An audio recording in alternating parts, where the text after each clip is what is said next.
Good afternoon class. हम लोग haemophilia topic पढ़ रहे थे। आज हम लोगों ने उसमें दो एक्सरसाइजेस, दो प्रॉब्लम सॉल्व की थी। एक हम और प्रॉब्लम इसमें इसी से रिलेटेड है, उसको सॉल्व करेंगे। यहाँ पर है, यदि एक हीमोफिलिक पुरुष का मतलब हो गया, हम XY जब लिखेंगे तो उस एक X पर हम H ऊपर रखेंगे। उसका विवाह एक वाहक नारी से होता है। वाहक नारी का मतलब डबल X है, जिसमें से एक X के ऊपर H है। अब हम इनके बीच में क्रॉस कराएंगे तो फिर देखेंगे कि किस तरह से संतानों में हीमोफीलिया जीन की कैसी वंशागति है। तो आप इसको उसी तरह से पहले दिखा लेंगे। हीमोफिलिक मैन या पुरुष, इसमें XHY और कैरियर मीन्स वाहक स्त्री है, तो XHX। अब इनके बीच में क्रॉस कराने पर हम देख लेते हैं, यहाँ पर इसका इसके साथ होता है तो XX और डबल H दोनों पर आ जाएगा। फिर X इस X का इस Y के साथ होगा तो XHY। फिर इस X का इस वाले XH से होगा तो एक के ऊपर केवल H आएगा, और इस X का इस Y के साथ होगा तो सिंपल XY, प्लेन XY आएगा। इसका मतलब ये हो गया कि अब हम यहाँ देखते हैं कि सबसे पहले इसको देखते हैं, ये क्या है, ये पुत्री होगी, और चूँकि दोनों पर H है दैट मीन्स कि ये हीमोफिलिक पुत्री है।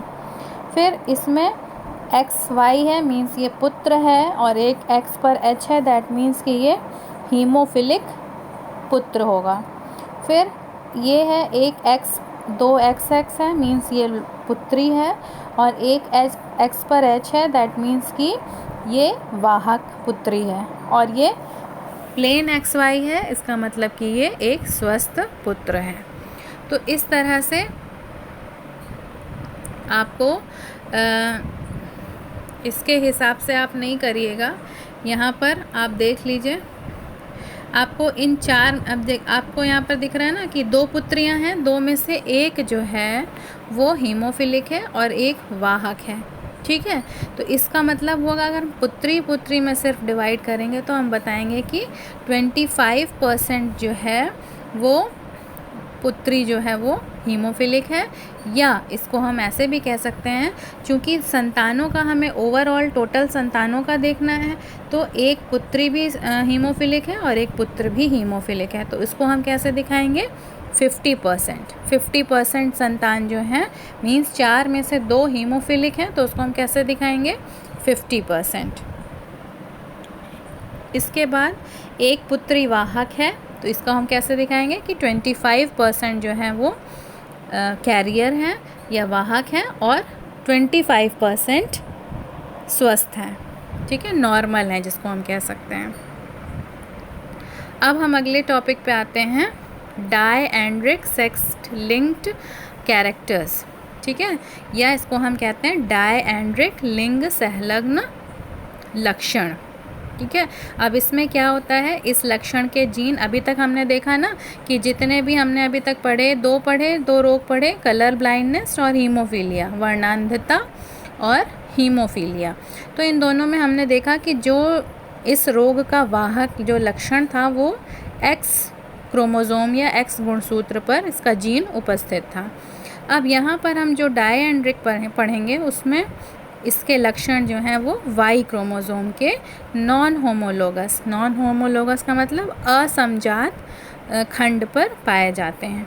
इसीलिए ये हमेशा, चूँकि ये Y पर होते हैं, और Y किस में होता है, केवल पुरुषों में Y गुणसूत्र होता है, तो इसलिए ये हमेशा पिता से सीधे पुत्रों में ही पहुंचते हैं। मीन्स अगर कि इस Y गुणसूत्र पर कोई अगर रोग वाहक है या रोग का जीन है, तो वो हमेशा, क्योंकि पुत्री में तो Y कभी जाता नहीं है, हमेशा पुत्र में ही Y जाएगा। तो ये रोग जो होंगे, अगर सपोज़ कि कोई रोग है, कोई जीन Y क्रोमोसोम पर उपस्थित है, तो वो हमेशा पिता से पुत्र को ही जाएगा, ठीक है।